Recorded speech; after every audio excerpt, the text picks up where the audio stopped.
Ahí ya estamos grabando. Muy bien.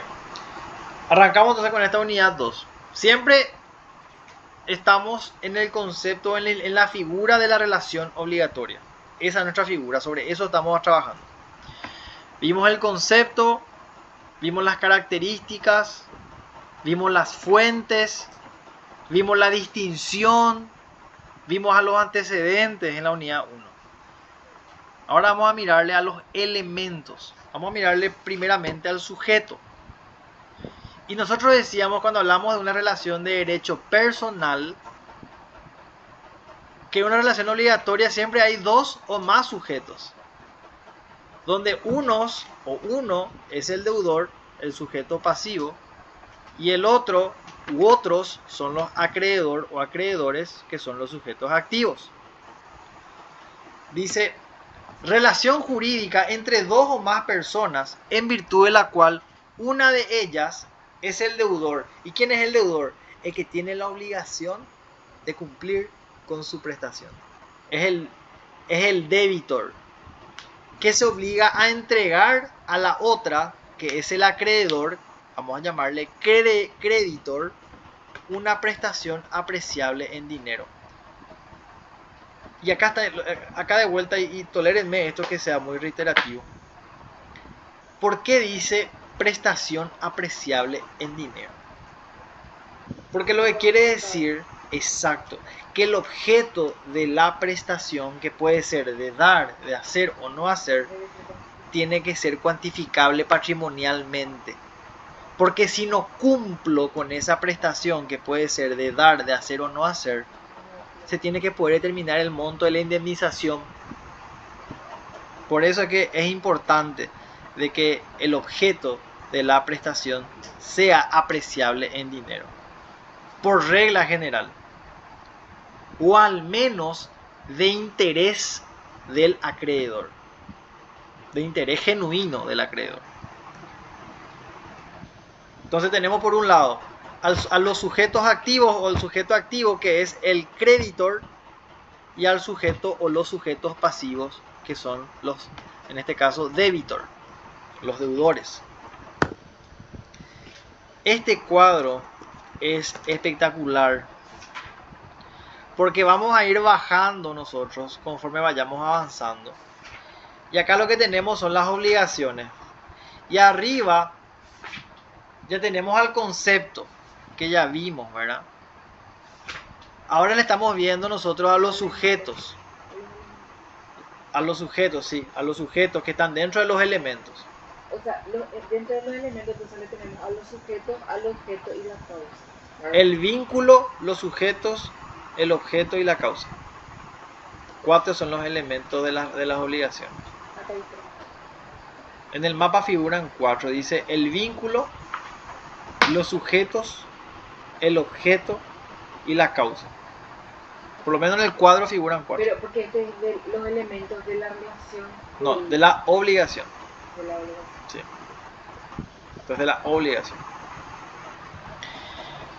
Entonces, bueno, como mapa conceptual esto es fantástico porque vamos a ir bajando nosotros acá, ¿verdad? Para ir analizando cada una de estos segmentos y subsegmentos de los componentes de las obligaciones. Bueno, eso era a efecto práctico, ¿no? Quería mostrarles eso.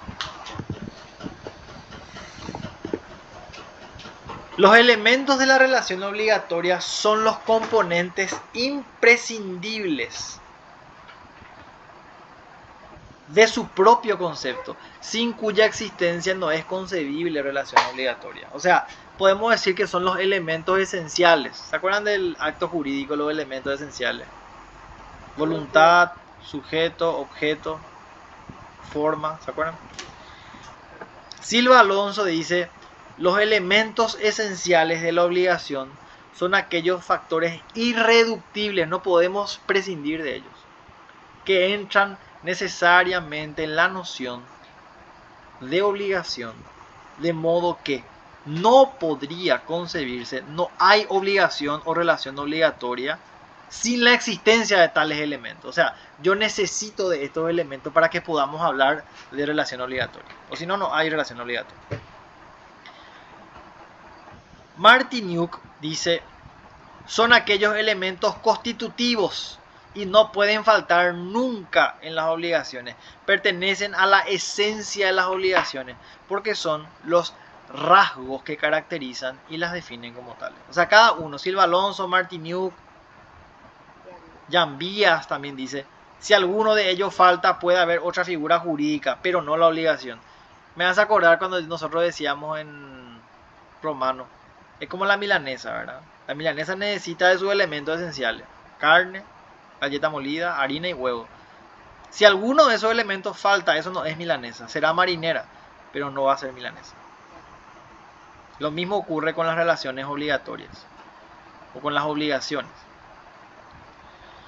Tienen elementos esenciales. ¿Y cuáles son? En el mapa dicen o están enumerados en 4. Acá están detallados en 3 porque dice los sujetos, el objeto, la causa o fuente. ¿Dónde está la diferencia? En el libro, en el mapa del libro dice el vínculo, los sujetos, el objeto y la causa. O sea, el vínculo lo que no está dentro de los elementos esenciales. Porque antes el vínculo sería una consecuencia. Pienso yo, capaz que estoy equivocado. Pero vamos a tomar estos 3 elementos como ciertos. Los sujetos, el objeto y la causa. Sí. Estos son los elementos de la relación obligatoria. Los sujetos, activo, ¿cómo se le llamaba el activo? Creditor. El pasivo, debitor. El objeto, que es una prestación de dar, hacer o no hacer. Y la fuente, que puede ser voluntaria o involuntaria. O no voluntaria. Exacto. Muy bien. 3 entonces. Sujeto, objeto, causa o fuente, como quieran llamarlo. Nuevamente, trabajamos sobre la figura de los sujetos, ¿verdad? ¿Quiénes son los sujetos? Son las personas. Cuando hablamos de personas, pueden ser físicas o jurídicas. En la acepción genérica de estas, jurídicamente vinculadas en la relación que ella constituye. Sujeto activo siempre va a ser el acreedor. El creditor, el que tiene el derecho, el que puede exigir el cumplimiento de la obligación. Él es el sujeto activo. El sujeto pasivo, que es el debitor o el deudor, es el que tiene la obligación, el que está constreñido. Nunca me voy a olvidar cuando el profesor de Romano 2 le da todo con el cinto a la teacher y a... No me acuerdo. A Carolina era. Creo que sí. Y hizo el ejemplo. Hizo el ejemplo. Es fantástico fue, porque ahí entendimos que eso es constreñir. Está obligado. No puede separarse. En su conducta a la satisfacción de la prestación. Claro, para que podamos hablar de sujetos, tenemos que tener en cuenta que los sujetos tienen que tener capacidad y la determinación. Bueno, cuando hablamos de capacidad de hecho y de derecho, ¿verdad? Y acá vamos a hablar de las personas físicas y jurídicas, siempre dentro de este primer elemento esencial que es el sujeto. Pero los sujetos tienen que tener capacidad de derecho. Y de hecho. Yo con 5 años no puedo celebrar un contrato voluntario. O yo con 5 años no soy imputable si es que rompo el vidrio de mi vecina. Responderán mis padres quizás, pero yo no. Porque no soy, no hay imputabilidad. No quisiera que se confunda con derecho penal. Pero la figura es similar. En derecho civil. No es lo mismo, pero es similar. O sea, si no hay capacidad de hecho, va a ser... O sea, lo que quiero decir con imputabilidad es que alguien va a ser responsable, así como en la empresa de mudanza. Si mi hijo de 5 años rompe el vidrio de la camioneta de mi vecina, mi hijo no va a poder responder. Responde el padre, respondo yo. Alguien tiene que ser imputable por ese daño. Yo. Acá por ejemplo dice, si falta la capacidad de hecho en los sujetos del acto constitutivo, la obligación sería nulo por de nulidad relativa. lo que implica que la nulidad sería subsanada. Claro, lo que dice Karen, ¿verdad?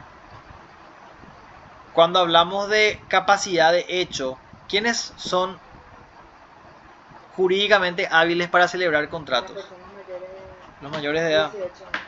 18 años. Ellos son los que pueden celebrar contratos.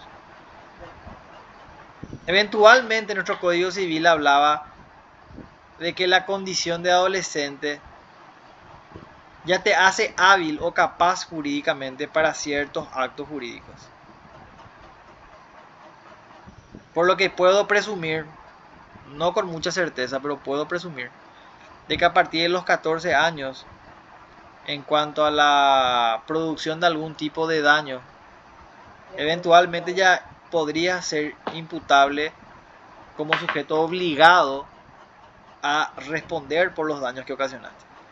No estoy 100% seguro, vamos a ver más adelante para despejar la duda. En el audio no estoy seguro. Porque si mi hijo de 14 años rompe el vidrio de la vecina, ¿quién responde? ¿Él o yo que soy su papá?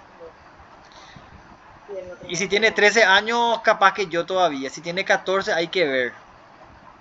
Sí, yo sé que no trabaja todavía. Me entra más la duda. Pero después vamos a despejar esa duda. Porque no es todavía a punto de... Pero sí, continuando con este tema de las personas físicas.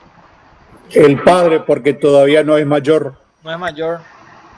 Y sí, Si, probablemente. si Probablemente. hablamos, si hablamos de delito penal es otra cosa. Sí, no, ahí sí. Totalmente de acuerdo. Totalmente de acuerdo. Yo nomás tengo la duda porque... Vamos a ver después. Pero para curarme la duda. No estoy 100% seguro, pero vamos a mirar después para matar Claro, por la... ejemplo, o sea, poder se puede. Le prestas a tu hijo de 17 años el auto, está a nombre tuyo y sale tu hijo y choca. ¿De quién es la responsabilidad? Por eso. Si tenés más de 16, yo creo que ya la persona ya es responsable. Pero hay que ver, vamos a mirar después. Ese es un punto interesante. Claro, pero el tema es que el código, eh, no sé, Pero vamos a fíjate mirar después después. Vamos a hasta qué mirar. edad podés autorizarlo y de quién es la responsabilidad. Claro, Ya, vamos a mirar. ya sabemos que la responsabilidad corre a nombre de quién está el auto. Sí, ¿Está? en principio, pero también el que comete la acción es responsable por lo que hace. Entonces, pero vamos a mirar eso. Claro, pero si hablamos de cuestión penal es otra cosa. Si hablamos de responsabilidad civil es otra. Sí, sí, sí, sí. Estoy totalmente de acuerdo. Bueno, sigo con eso y después de eso me anoto yo como... Acá Karen está anotando como tema para después despejar la duda. Pues la verdad que tampoco no lo tengo muy claro. El tema de la imputabilidad Sí, son por responsables. responsabilidad civil nomás. Eso nomás quiero después, pero después vamos a definir. Siguiendo con este tema de las personas físicas, dice, la persona física tiene capacidad de derecho desde su concepción para adquirir bienes por donación, herencia o legado. Nosotros ya habíamos dado esto en civil persona, ¿verdad? Solamente que tiene que nacer con vida, por lo menos, y estar separado de la entraña materna, ¿verdad? Para que ese derecho pueda ser efectivo. Las personas jurídicas poseen para los fines de su institución la misma capacidad de derecho que las personas físicas para adquirir bienes o contraer obligaciones por intermedio de los órganos establecidos. O sea, su estatuto dice que el administrador va a ser tal y el que va a ser el que se va a poder obligar. O el que va a poder celebrar el contrato va a ser tal representante. Dentro de esos límites podrán ejercer acciones civiles y criminales y responder a las que se entablen en contra de ellos. O sea, tanto las personas físicas como jurídicas son sujetos en una relación obligatoria. Pueden ser sujetos en una relación obligatoria.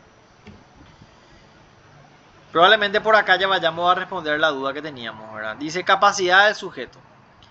Capacidad se refiere al ejercicio de los derechos, a la posibilidad de que la persona tiene de valerse por sí misma para realizar su propia vida jurídica. Claro, yo con 18 años ya soy plenamente capaz de celebrar actos por mí mismo, salvo que esté bajo un interdicto o una inhabilitación, ¿verdad?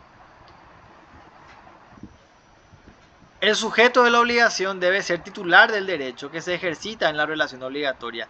Debe entonces poseer capacidad de derecho. Por supuesto, si yo me voy a obligar con Sheduo contrato de por medio, de manera voluntaria, tengo que tener la capacidad para celebrar el contrato. Tengo que ser el titular de mis derechos. ¿Sí? Eso es muy importante. El acto celebrado por un sujeto sin capacidad de hecho, como decía Karen, es nulo. No es anulable, es nulo. Efecto ex tunc. Nunca existió esa relación obligatoria.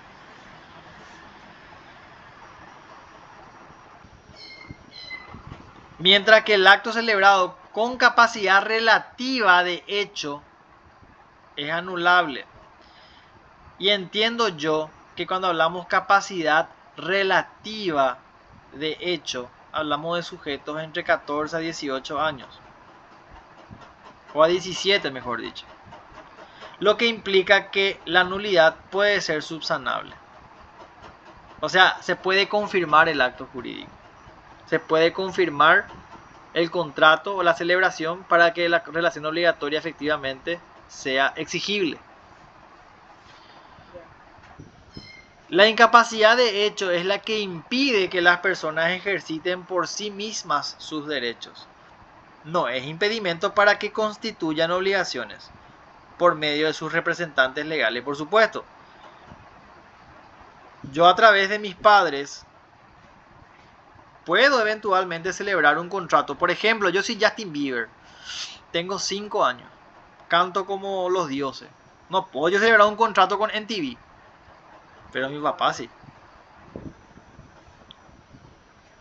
Yo soy el hijo de Cristiano Ronaldo. ¿Cómo se llama su hijo? Ronaldo se llama. Un crack es el mitad jugando fútbol. 6 goles por partido hace. Él no puede celebrar el contrato, pero su papá sí. Por eso dice, la incapacidad de hecho es la que impide al hijo de Cristiano Ronaldo a que ejercite por sí sus derechos. Pero no es impedimento para que constituyan obligaciones por medio de su papá. O sea, por medio de sus representantes legales. Puede hacerlo, por supuesto. La determinación del sujeto. Los sujetos de los sujetos de la obligación deben ser determinados. Emanuel Suazo, Karen Centurión, Juan Esteban López Samaniego. Tienen que ser determinados. Tabacalera del Este. En principio deben determinarse al constituirse la obligación. Emanuel Suazo celebra un contrato con Tabacalera del Este.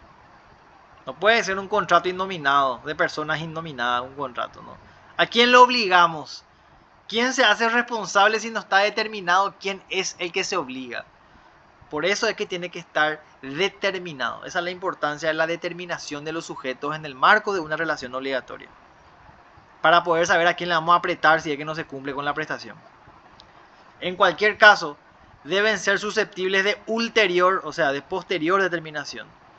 En estos casos se dan los sujetos transitoriamente indeterminados. Ejemplo, promesa al público, recompensa, sorteo. Claro, ¿se acuerdan del Shopping Pinedo? Ay, qué bien me acuerdo. Iba a sortear una camioneta, una Jeep. Ganó a alguien. Y después no le querían entregar el premio. Pero ellos dijeron en sus términos, bases y condiciones quiénes son los sujetos elegibles como ganadores. Y esa persona calificaba. Por lo tanto, Pinedo está obligado a cumplir con lo que estableció voluntariamente en las condiciones y bases de su propio sorteo. Esa es promesa al público, sorteo, recompensa. Si yo me voy al casino y hago las 3 bananitas, el casino, la casa se obliga a pagarme. No sabe a quién le va a pagar, pero sabe que le va a pagar al que estire el botón y salgan las 3 bananitas. Por eso dice, promesa al público, su recompensa o sorteo. Por lo menos tienen que ser transitoriamente indeterminados. Pero en algún momento tengo que saber quién es. Porque si gano y no me pagan, yo puedo accionar porque yo me convierto en acreedor de un derecho y le exijo al casino que me pague lo que me debe porque gané el sorteo, gané el bingo, gané la máquina esa del tragamoneda. Indeterminación transitoria, justamente lo que mencionábamos, ¿verdad? Ocurre cuando la obligación cuenta con sujetos transitoria o temporalmente indeterminados. Promesa al público. En estos casos, el promitente, que va a pasar a ser el deudor, que se dirige al público en general, queda obligado. Por eso el promitente es el deudor, porque es lo que se obliga hacia esas personas que aún no se encuentran individualizadas. Títulos al portador. Una vez yo encontré un cheque al portador en la CADAM. Nunca me voy a olvidar. 1.500.000 era. Estaba tirado en el piso. Y me levanté y en el talón del cheque le busqué al titular de la cuenta. Me hubiese ido al banco a cambiar el cheque, ¿verdad? Títulos al portador. En los títulos de crédito al portador, el sujeto activo está individualizado por el hecho de poseer el título. O sea, si yo tengo un cheque al portador, ¿quién es el titular de ese derecho? El que tiene el cheque en su mano. El deudor no puede conocer al acreedor sino al tiempo de la presentación del instrumento. El banco no sabe. Cuando me voy yo con mi cédula, sabe quién es el acreedor de ese derecho. Y también las obligaciones ambulatorias. En estos casos lo que hablamos de una indeterminación transitoria. O sea, los sujetos no están determinados desde un principio. Pero lo que sí es importante saber es que tienen que estar determinados en algún momento.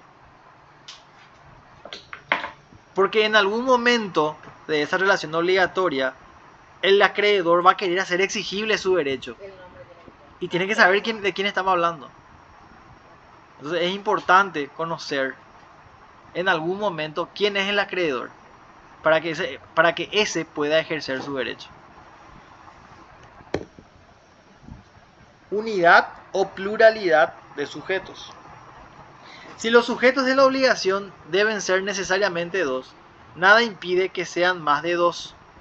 Pueden concurrir casos en que existan varios acreedores y un solo deudor o viceversa. Por supuesto, podemos hablar de que yo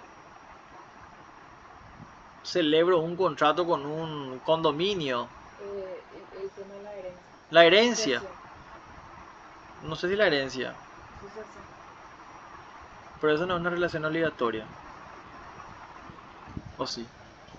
Acá dice porque el vínculo se hubiese constituido, sea por sucesión generalmente hereditaria, el único acreedor o deudor hubiese sustituido una pluralidad. ¿Qué dice en el contexto? No quería leerme el contexto de esa parte para entender, porque no logré entender. ¿En qué parte está? En pluralidad de sujetos. Voy a leer una parte del libro en la página 86. Acá Macarena me habló de sucesión y me llamó la atención. Dice, página 86, título 11, pluralidad de sujetos. Si los sujetos de la obligación deben ser necesariamente dos, nada impide que puedan ser más de dos. Incluso es frecuente el caso en que frente a un solo acreedor haya varios deudores y frente a un solo deudor haya varios acreedores. Puede pasar eso. E igualmente que se dé el caso de varios acreedores y deudores en una misma relación.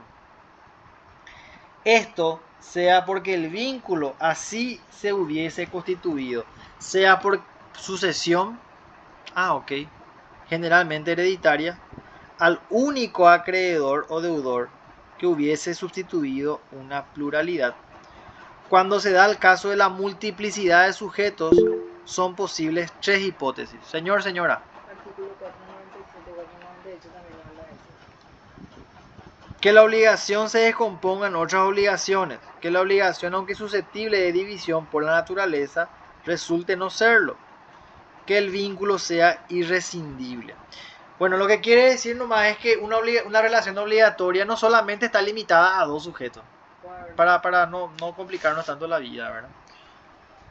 En una relación obligatoria puede haber más de 2 acreedores y más de 2 deudores. No hay problema con eso. ¿Se acuerdan de las obligaciones mancomunadas? Por ejemplo. O las obligaciones solidarias. Las obligaciones solidarias es en la cual todos los deudores están obligados a satisfacer el 100% de la obligación, de la prestación. Por eso son solidarias. Y en las obligaciones mancomunadas hablamos de una prorrata, de una proporcionalidad. Si hay 5 deudores, bueno, entonces cada uno asume el 20% de la obligación. Sí, las obligaciones indivisibles son aquellas que no se pueden dividir. La hipoteca, por ejemplo, es una obligación indivisible. Bueno, vamos a ver un poco si hicimos toda nuestra unidad. Dice, elementos de la relación obligatoria. Los sujetos, ya sabemos quiénes son los sujetos. Le enumeramos ya. Dijimos ya o hablamos sobre la capacidad de los sujetos. Por supuesto, tenemos que hablar de que son capaces de hecho y derecho. Hablamos ya de la determinación e indeterminación de los sujetos, ¿verdad? Decimos que idealmente los sujetos tienen que ser determinados, o por lo menos lo que la ley admite es una cierta indeterminación transitoria. Pero en algún momento tenemos que determinar quién es el acreedor y quién es el deudor para que esa relación obligatoria tenga fuerza. Y hablamos ahí de las promesas al público, título al portador, obligaciones pro terrem. ¿Se acuerdan de eso? Obligaciones pro terrem. Cuando la obligación le sigue a la cosa y no a la persona. Yo alquilo un departamento en el Jade Park, ¿verdad? Y pago $4,000 al mes por el alquiler. Y tengo que pagar las expensas. Y después Karen me quiere comprar el departamento. No hay problema, le digo. Le vendo el departamento. ¿Quién es responsable ahora de pagar las expensas? ¿Karen como nueva propietaria o yo como el antiguo propietario? Karen. Porque la obligación le sigue a la cosa, no a la persona. El que tiene la cosa tiene la obligación de mantener la cosa. Por eso hablamos de obligaciones pro terrem. Cierto, no está determinado seguramente el sujeto, o es variable al menos. Es ambulatoria. Esa es la obligación ambulatoria. Obligaciones pro terrem. Eso habríamos dado nosotros eso en derecho romano. Por eso di el ejemplo de las expensas. Porque es lo más fácil, lo más sencillo, ¿verdad? Lo mismo pasa con el cheque al portador también, ¿verdad? Si yo tengo un cheque al portador,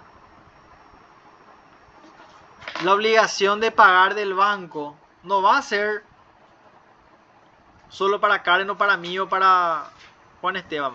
Va a ser para quien presente el cheque en el banco.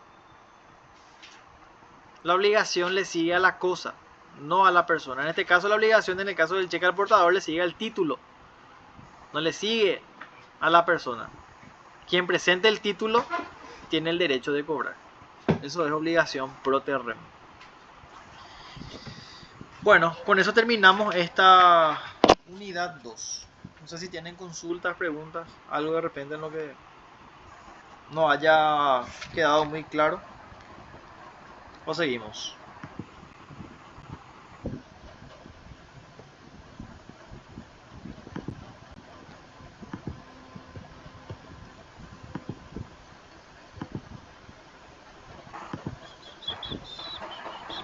Bueno, vamos a seguir.